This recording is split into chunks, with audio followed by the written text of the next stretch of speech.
ഷിരൂരിൽ കുന്നിടിഞ്ഞ് കാണാതായ മലയാളി അർജുനെ കണ്ടെത്താൻ കർണാടകയിലെ മുങ്ങൽ വിദഗ്ധൻ ഈശ്വർ മൽപയും സംഘവുമെത്തി. ശക്തമായ അടിയൊഴുക്കിലും ആഴങ്ങളിലേക്ക് ചെല്ലാനുള്ള കഴിവും പരിചയസമ്പത്തും ഉള്ളവരാണിവർ. ഇതിൻ്റെ വാർത്തയിലേക്ക് പോകാം.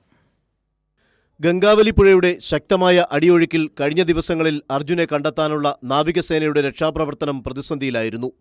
നേവിയുടെ സ്കൂബ സംഘത്തിന് പുഴയിലേക്കിറങ്ങാൻ സാധിച്ചിരുന്നില്ല. ഇതോടെയാണ് പുതിയ സംവിധാനവുമായി നാവികസേന എത്തിയത്. സിഗ്നൽ കണ്ടെത്തിയ സ്ഥലത്ത് അടിയൊഴുക്ക് പ്രതിരോധിക്കാൻ പോന്റൂൺ സ്ഥാപിച്ച് അവിടെ നാവികസേനയുടെ മുങ്ങൽ വിദഗ്ധർ ഇറങ്ങും.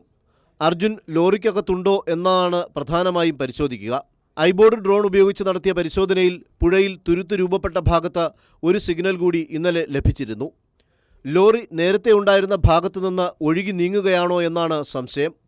കരയിൽ നിന്ന് 60 മീറ്റർ അകലെയാണ് ഇന്നലെ സിഗ്നൽ ലഭിച്ചത്. 10 ടണ്ണിൻ്റെയും 25 ടണ്ണിൻ്റെയും 2 പോന്റൂണുകളാണ് നദിയിൽ നങ്കൂരമിട്ട് സ്ഥാപിക്കുക. പോന്റൂൺ കുത്തൊഴുക്കിനെ തടഞ്ഞു നിർത്തും. അതിൻ്റെ സഹായത്തോടെ ഇറങ്ങുമ്പോൾ ഒഴുകിപ്പോവില്ലെന്നതാണ് പ്രത്യേകത. ഗംഗാവാലി നദിയിലെ അടിയൊഴുക്ക് 6 നോട്ടിക്കൽ മൈൽ വരെ വേഗത്തിലാണ്. അതുകൊണ്ടാണ് ലോറിയുടെ സ്ഥലം കണ്ടെത്തിയിട്ടും 2 ദിവസമായി നാവികസേനയ്ക്ക് സ്ഥലത്തിറങ്ങാൻ സാധിക്കാതിരുന്നത്.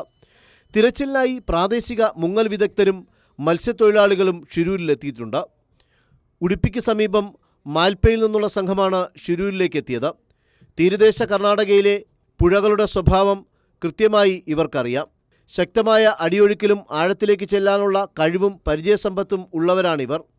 രാത്രിയോടെ പ്ലോന്റൂണുകൾ ഷിരൂരിലെത്തുമെന്ന് മന്ത്രി മുഹമ്മദ് റിയാസ് അറിയിച്ചിട്ടുണ്ട്. 12ാം ദിനം ദൗത്യത്തിൽ മത്സ്യത്തൊഴിലാളികളുടെ സേവനം കൂടി പ്രയോജനപ്പെടുത്താനാണ് ശ്രമം.